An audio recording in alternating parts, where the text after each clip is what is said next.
So a growth mindset is understanding that students have potential and everybody is capable of learning. What is also important is that learning takes time and students learn differently. And, understanding and appreciating that progress is what we look for. It's a student needs to believe that we believe in them and that we feel that they're capable, and giving them constructive feedback. For example, you worked really hard on that project.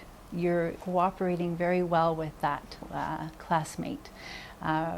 Giving them feedback where they feel good about themselves in a constructive way, and that we see that they're making efforts, however small they may be. It's always about growth. And, to compare, like a fixed mindset would be, he'll never be a nurse, or he'll never, pass this course. Whereas a growth mindset could be, the student is experiencing difficulty at the moment, but with extra time and practice, he has a chance at success.